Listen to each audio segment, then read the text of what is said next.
C'est ainsi que l'aventure s'achève pour moi, à mon goût aussi vite que je cours.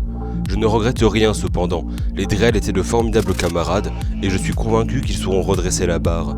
Je serai toujours Dryad au fond de moi, et cette élimination ne remet pas en cause les moments passés avec cette équipe. Bonne chance à tous pour la suite de l'aventure. J'espère que vous allez régler le problème des Crabonimus. Non mais c'est vrai, ils apparaissent comme ça en plein de l'aventure, ils nous interdisent nos pouvoirs, c'est honteux.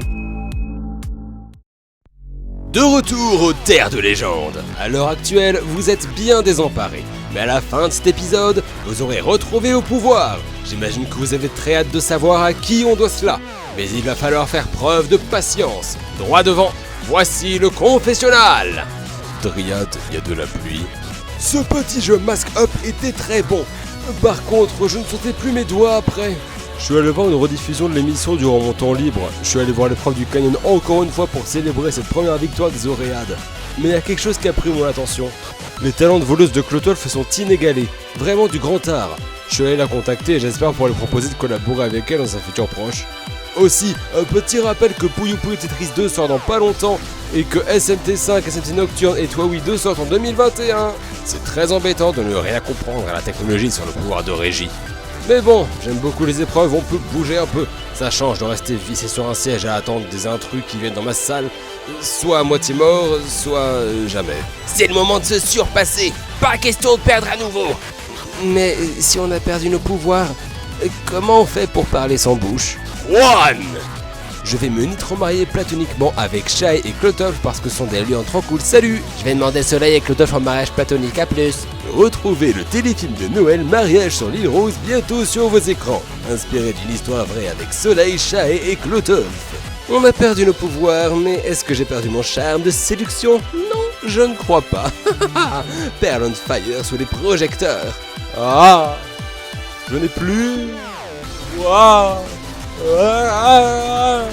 Je lance un D20 en gagner l'épreuve. L'université des sols, genre comme le sable, Thundercat Boy. Non. Ah ouais, il faut que je prépare mon costume. J'adore regarder les mariages, mais être le maire d'une union, ça fait quelque chose. Mon potentiel humoristique a drastiquement diminué ces derniers temps. Je dois me rattraper en faisant une blague super drôle. Alors c'est une Kabir, une Oréade et une Raid qui rentrent dans un bar. Vous voici à vos points de départ respectifs. Le RP a joué un rôle majeur lors de cette épreuve. Le plan est constitué en 2 étapes. Premièrement, le RP. Vous étiez libre de faire ce que vous voulez pour obtenir des choses et interagir avec différents personnages. Ensuite, les objectifs, ou ce qu'il reste à faire. Pour donner un exemple, la première partie consisterait à aller à la boulangerie pour voir lesquelles sont ouvertes et réserver une baguette de pain pour 15 h. La deuxième partie consisterait donc à dire qu'à 15 h, on va chercher la baguette. Si tous les plans aboutissent au résultat attendu, à savoir retrouver au pouvoir, alors le classement se fera selon l'équipe qui a été la plus efficace, celle qui a fait le moins d'étapes et qui a fait le moins de gymnastique mentale pour arriver au même point que les autres. Je vois pas trop comment on pourrait se planter, le chemin m'a l'air tout tracé. Alors commençons sans plus tarder. Les Kabyres et les Oréades partent immédiatement vers Arbreville afin de parler au professeur Sequoia. Il ne les reçoit pas en même temps, mais ce que fait chaque équipe a un impact sur l'autre. Les Kabyres commencent en lui passant commande. Elle demande une réplique de la machine, ce qu'il accepte, mais c'est un arbre très occupé. Il doit donner des cours et c'est un engin complexe à fabriquer. Cela prendra donc 2 à 3 semaines. Les Kabyres cherchent alors à accélérer le processus et partent voir si un supérieur pourrait par exemple annuler certains de ses cours. Pendant ce temps, les Oréades entrent dans le bureau du professeur et lui demandent un plan de fabrication de la machine. Il accepte, mais très vite, elles se disent que sans leur pouvoir de régie, elles ne pourront jamais la fabriquer. Donc à la place, elles demandent elles aussi une réplique de la machine. Cela fait donc 2 commandes, ce qui pousse le délai à 1 mois d'attente pour faire les 2. Il en informera les Kabyres dès qu'il en aura l'occasion. Mais en attendant, les Oréades essayent d'accélérer le processus. Ça commence tranquillement par une proposition d'aide ou même un assistant avec un béret, mais très vite ça devient n'importe quoi et ça mentionne le kidnapping de Cobalt Junior contre une rançon qui pourrait servir à le payer pour qu'il avance plus rapidement. Puis finalement ça menace à coups de feu de forêt et le professeur ne veut plus rien savoir. Quoi? Mais qu'est-ce qu'il aurait passé par la tête? Je n'en sais rien, mais la commande des Oréades est annulée et elles se font bannir de l'université. Un garde terrifiant est à l'entrée et les empêche de les laisser y retourner. Le délai pour la commande des Kabyres repasse donc à 2 à 3 semaines. D'ailleurs, les voilà qui reviennent. La discussion avec le directeur n'a rien donné et les Kabyres essayent donc d'accélérer la commande. Comme pour les Oréades, ça commence par proposer de l'aider, mais jamais de la vie ce serait possible. Pour faire cette machine, il faudrait soit avoir des pouvoirs de régie, soit être le professeur Sequoia. Les Kabyres perdent patience et lui demandent d'accélérer de façon assez impolie. Le professeur, excédé par cette journée épuisante, n'en peut plus. Il annule également leurs commandes et les bannit à leur tour de l'université. Pendant ce temps, les Dryades se concentrent afin de trouver un plan qui leur éviterait une défaite fatale. Quoi, c'est tout? Les autres équipes ont eu le temps de se faire bannir de l'université et les Dryades n'ont pas encore fait leur premier pas? Tout le monde n'avance pas à la même vitesse. Et puis, à ce stade en temps réel, il y a en vérité très peu de temps qui s'est écoulé. Les Oréades cherchent une nouvelle façon de faire et se demandent s'il ne faudrait pas essayer de trouver la machine utilisée par Crabonimus quelque part sur l'île. Ce fut peu fructueux. Les Kabyres se souviennent du portail menant à Luminaris qu'elles ont emprunté pour venir sur l'île Rose au début de l'émission. Si le professeur ne veut pas construire la machine, une lurne au régie le pourra. C'est ainsi qu'elle s'aventure à Luminaris et tombe sur nul autre que Asphalt. Yel accepte de faire la machine, mais pour ça, il lui faut un plan. Malheureusement pour les Kabyres, la seule personne capable de faire un plan est le professeur. C'est donc le début de la mission d'infiltration. Le gars ne laissera passer ni Kabyre ni Oréade. Il possède une liste très claire de qui ne peut pas entrer. Et Daneling tente donc le coup de bluff ultime. Afin de tromper le garde, il prend une autre voie, mais surtout, il retire son casque et son manteau. À présent méconnaissable, le garde le laisse entrer, pensant qu'il s'agit d'une lurne prince comme une autre. Il demande donc au professeur s'il peut réaliser un plan. D'abord sceptique, il finit par accepter, et 2 heures après, le plan est obtenu.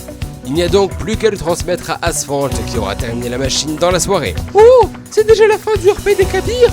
Correct! Pendant ce temps, les Dryades commencent à penser qu'elles devraient peut-être utiliser le pass Naviseco.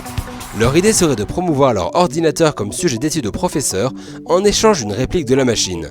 S'ensuit alors un drama diégétique. Jean Bourou refuse d'utiliser l'ordinateur comme monnaie d'échange. Qu'est-ce que c'est qu'un drama diégétique? C'est quand il y a un drama, mais seulement dans l'histoire. Les personnes réelles qui incarnent ces lurnes ne se sont pas réellement engueulées. Comment ça, personne réelle? Rien d'important, oublie. Bien loin de tout ça, les Oréades se disent que si le professeur ne veut pas les entendre, un de ses étudiants voudra bien. En cherchant dans le campus, elles tombent sur un arbre avec une blouse de scientifique. Ça vaut le coup d'essayer. Elles engagent la conversation. Il s'appelle Greg. En effet, il suit les cours du professeur Sequoia. Malheureusement, il n'est pas vraiment sur la même longueur d'onde, et ce malgré la rémunération proposée. Croyant d'abord à une blague, il leur explique qu'il a beau suivre ses cours, il ne comprend pas toujours ce qu'il enseigne, et que c'est le cas de tout le monde. Faire la machine ne serait donc pas de son ressort. Pendant ce temps, Shae essaye de contacter le directeur de l'établissement. Il a trouvé son numéro sur le site de l'université, il s'agit du 7. Attends, quoi? Les lurnes possèdent un téléphone portable? Bien sûr, on a même déjà vu les Dryades s'en servir lors de l'épreuve de Mounier. Shae téléphone donc au directeur. Malheureusement, il ne peut pas les aider. Alors à la place, il trouve le mail de Sequoia.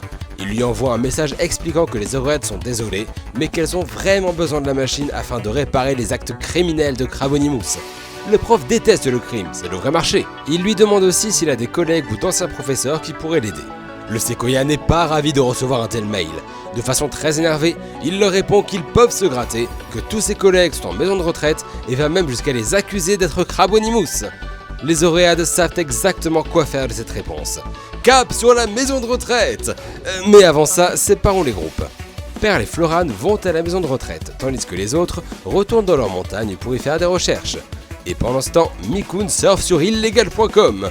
On trouve de tout là-dessus. Il cherche donc une machine à enlever les pouvoirs des lurnes. Peu de résultats apparaissent, mais c'est suffisant. D'une façon qu'il ignore, il a trouvé les plans qui ont servi à construire la machine originale. Cependant, il y a 2 problèmes. Premièrement, le professeur avait fait ce plan dans un but personnel. Seul lui était censé l'utiliser, donc autant dire qu'il ne s'est pas appliqué sur l'écriture. Et deuxièmement, même si c'était lisible, ça resterait trop compliqué pour faire la machine soi-même.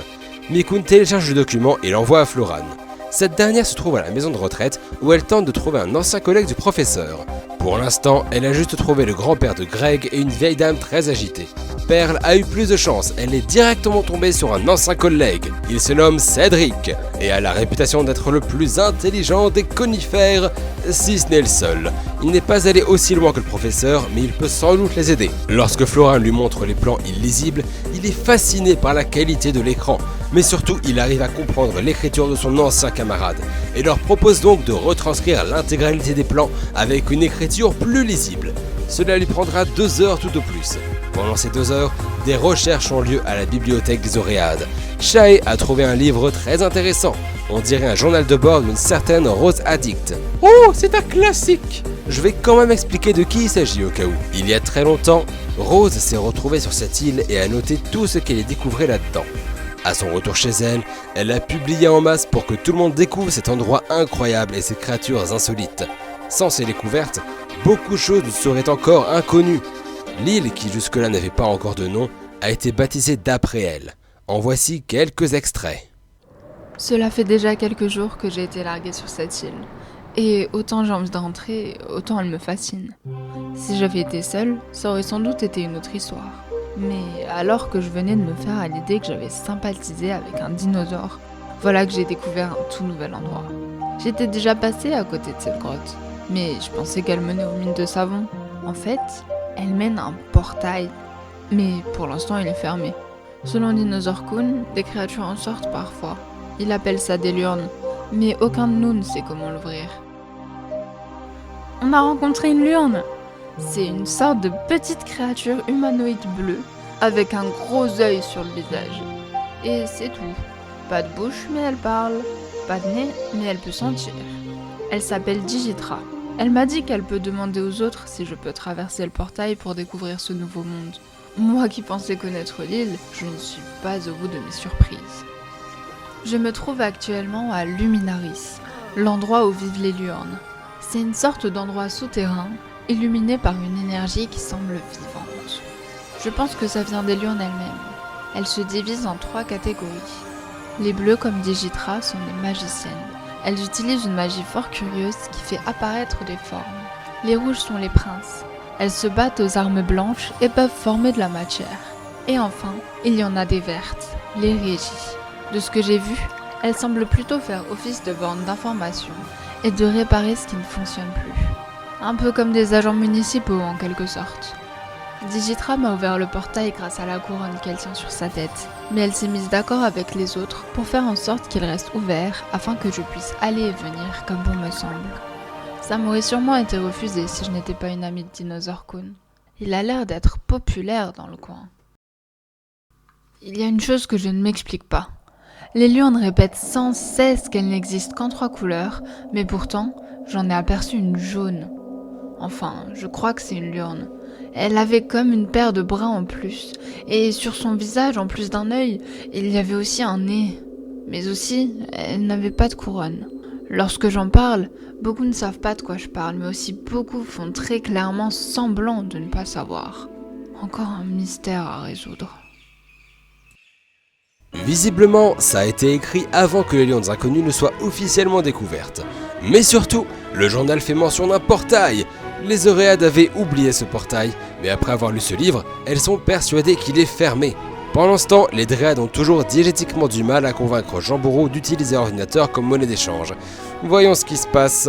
Pendant que JB a le dos tourné, les Dryades prennent l'ordinateur afin de tourner une publicité énonçant ses capacités. Elles ont le temps de la réaliser et partent pour Arbreville. Les Dryades, l'ordinateur et son mode d'emploi se trouvent à présent devant l'université. JB est toujours contre, mais à ce stade, il n'a plus vraiment le choix. Le garde est toujours là et hésite d'abord, mais puisque les Dryades ne sont pas blacklistées, elles peuvent entrer. Le professeur Sequoia observe la vidéo de présentation et n'en revient pas qu'un ordinateur puisse avoir autant de capacités. Il accepte de réaliser la machine en échange de l'emprunt de l'ordinateur pour l'étudier.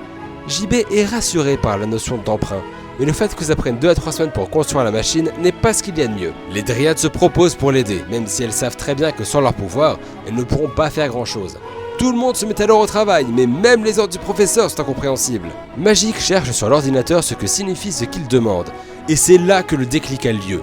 Les Dryades ne seront pas d'une grande aide, mais l'ordinateur, lui, peut très bien fournir de l'aide en masse. C'est une aubaine incroyable. 2 génies travailleront donc sur ce plan, et l'ordinateur pourra continuer pendant que le professeur donne cours. Avec cette nouvelle vitesse de travail, la machine sera prête pour ce soir. Wow! Les Dryades ont commencé tard, mais elles ont fini vite! En effet, il n'y a aucun détour dans ce plan, seulement des solutions. On connaît déjà les premières parties de 2 équipes. Voyons comment les Oréades obtiennent leur machine. Cédric a fini de retranscrire les plans, mais bien qu'il ne comprenne pas tout, il a compris de quoi il s'agissait. Il est soudain inquiet quant aux intentions des Oréades. Perle et Floran lui parlent alors de Rosae, Cravonimus et lui expliquent ce qu'elles vont faire de la machine. Plus confiant, il leur remet la retranscription des plans. De retour au camp des Oréades, on cherche encore comment ouvrir le portail. Mais avant toute chose, elles vont vérifier s'il est bel et bien fermé. Ah, il ne l'est pas. Depuis tout ce temps, elles pouvaient y entrer. Les Oréades sont donc à présent à Luminaris, à la recherche d'une lurne régie ou bien d'une inconnue. Une régie est justement en train de les fixer. Il s'agit de Marjolaine. C'est une grande fan de l'émission. Elle les avait donc reconnus de loin. Les Oréades expliquent leur situation, ce qui ne fut pas utile étant donné qu'elle était déjà au courant. Elles lui transmettent les plans réécrits par Cédric et Marjolaine va dans son atelier pour se mettre au boulot. Et comme par hasard, elle aussi aura terminé la machine dans la soirée. Ça y est, nous passons à la deuxième partie du plan! En effet, pour l'instant, tout le monde est assuré d'avoir une réplique de la machine. Les Oréades sont très certainement celles qui ont fait le plan avec le plus d'étapes. Devant elles, il y a les Kabyres et enfin les Dryades ont le plan le plus efficace. Mais ce n'est pas le classement définitif, non. Voyons ce que prévoit de faire chaque équipe à partir de cet instant. Et commençons justement par les Dryades. Une fois la machine récupérée chez le professeur, elle retourne sur l'île Rose, rassemble les équipes et actionne la machine. C'est très simple, n'est-ce pas? Aucun problème là-dedans. Vous avez oublié Martin et Lys! Ce ne sont pas que les candidats encore en jeu qui ont besoin de retrouver leur pouvoir, ces deux-là aussi! C'est vraiment terrible! Leur plan était le plus efficace, mais à cause de cette erreur, il est invalidé! Voyons comment ça se présente chez les autres. Les Oréades rassemblent les candidats encore en jeu devant l'hôtel Sequoia et pensent à inclure Lys et Martin. Les Kabyres font de même, mais disent juste qu'ils rassemblent tout le monde. Peu importe si ça les inclut puisque ça se passe devant l'hôtel, donc ça les atteindra quoi qu'il arrive. Et les autres éliminés, elles ne seront pas atteintes? Non, souviens-toi, seules certaines lurnes sont visées par la machine. Les autres sont donc hors de danger. Mais alors cela veut dire que l'erreur de la toute fin emmène les Dryades à la dernière place. Leur plan ne permettant pas de ramener les pouvoirs à tout le monde, elles vont devoir aller au conseil une fois de plus, mais surtout pour la dernière fois. La dernière fois? Qu'est-ce que tu veux dire? Après ce conseil, elles ne seront plus que 4. À 4 contre 2 équipes de 7, le jeu est beaucoup trop déséquilibré. L'équipe va donc être dissoute, et 2 Dryades se retrouveront dans chaque équipe. Kabyre, des 2 plans qui fonctionnent, vous avez le plus efficace. Vous partez donc récupérer la machine auprès d'asphalte, vous rassemblez tout le monde devant l'hôtel et hop, juste un bouton et tout le monde retrouve ses pouvoirs. Pour avoir atteint la première place, voici votre récompense et attention, elle est importante. Comme précédemment mentionné, les Dryades vont se diviser en 2. Kabyre comme Oréade choisiront à tour de rôle quelqu'un pour les rejoindre. Et votre prix, c'est que vous avez la main. Alors, dis-nous un peu comment ça va se passer. Chaque équipe devra réaliser un ordre de priorité. Cet ordre restera secret à jamais. On fera ça sur un salon à part. Vous devrez vous mettre d'accord sur qui vous voulez le plus savoir dans votre équipe parmi les Dryades. Après le conseil, la personne éliminée sera retirée de chaque liste. La personne en tête de file chez les Kabyres ira chez les Kabyres, puis est retirée de la liste des Oréades. Celle tout en haut de la liste des Oréades va chez les Oréades, puis est retirée chez les Kabyres. Ainsi de suite, vous avez l'idée. Alors commencez tout de suite à cogiter, que ce soit pour la liste ou pour le vote. Beaucoup de choses vont changer. La prochaine fois dans Rosé!